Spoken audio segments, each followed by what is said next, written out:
June রবিবার মাংস ভাত তার সঙ্গে India Pakistan, what a combo. Ref sports বাংলায় আমি অগ্নি আপনার সঙ্গে। ইন্ডিয়া পাকিস্তানের আগে আবেগে ভাসছেন, স্মৃতিতে ভাসছেন বহু বাঙালি। তার মধ্যে অন্যতম আমার একজন অত্যন্ত পছন্দের শিল্পী এবং মানুষ শ্রীকান্ত আচার্য। তিনি কিন্তু অসম্ভব ক্রিকেট ভক্ত। তিনি বললেন তার পাকিস্তান ক্রিকেট প্রীতির কথা। পাকিস্তান টিম এবং পাকিস্তান টিমের ক্রিকেট, এদের সম্পর্কে আমার প্রথম স্মৃতি হচ্ছে 1978 সাল, যখন ইন্ডিয়া টিম পাকিস্তান সফরে যায়। দূরদর্শনে সেটার আমি এক্ষুনি মনে করতে পারছি না, আমার যতদূর মনে পড়ছে সেটা সরাসরি লাইভ টেলিকাস্ট আমরা প্রথম দেখেছিলাম। প্রথম টেস্টটা হয়েছিল বোধহয় ফেজলাবাদে, করাচিতে হয় এবং লাহোরে হয়। 3টে টেস্টের সিরিজ ছিল।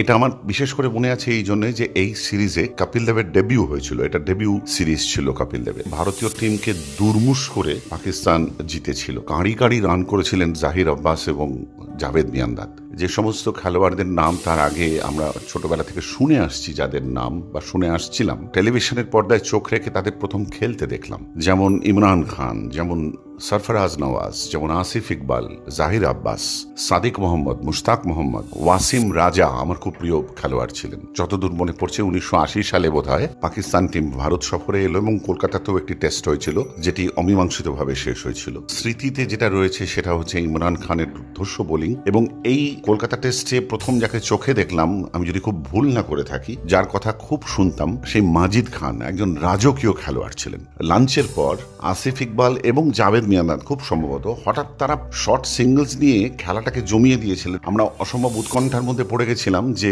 ওরা দুজন হয়তো আলটিমেটলি ম্যাচটাকে বার করে নেবেন, কিন্তু ফাইনালি সেটা হয়নি। আমার এখনো মনে আছে খানিকক্ষণের জন্য ওই ঝিমিয়ে পড়া ম্যাচটাকে তারা অসম্ভব একটা উত্তেজনায় ভরিয়ে দিয়েছিলেন। আমার মতো যারা মাঠে সেদিন ছিলেন তারা নিশ্চয়ই এটা মনে করতে পারবেন। তারপরে যেটা হতে থাকে সেটা হচ্ছে যে পাকিস্তানের টিমে আরো অসাধারণ সমস্ত খেলোয়াড়রা আসতে থাকেন।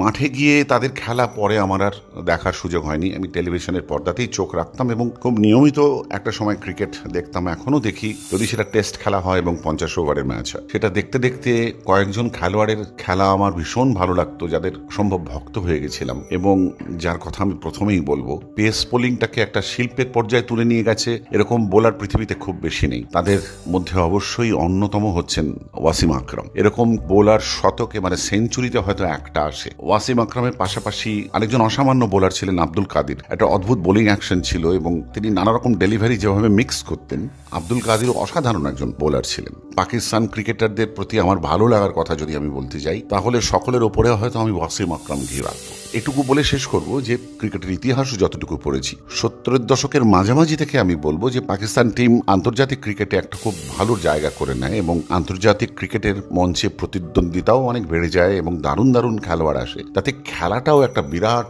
উচ্চতায় গিয়ে পৌঁছয়। এটা আমাদের মানতেই হবে। একেবারে মোহনবাগান ইস্ট বেঙ্গল ছাড়া যেমন ফুটবলের প্রতিদ্বন্দ্বিতা অসম্পূর্ণ, তেমনি কিন্তু ইন্ডিয়া পাকিস্তান মহারণ ছাড়া ক্রিকেট ইতিহাস অসম্পূর্ণ। The stage is all set. June T20 world কাপে ইন্ডিয়া বনাম পাকিস্তান। আরও এরকম কন্টেন্ট দেখতে এবং শুনতে ফলো করুন রেফ স্পোর্টস বাংলার ফেসবুক পেজ, ইনস্টাগ্রাম হ্যান্ডেল এবং ইউটিউব চ্যানেল।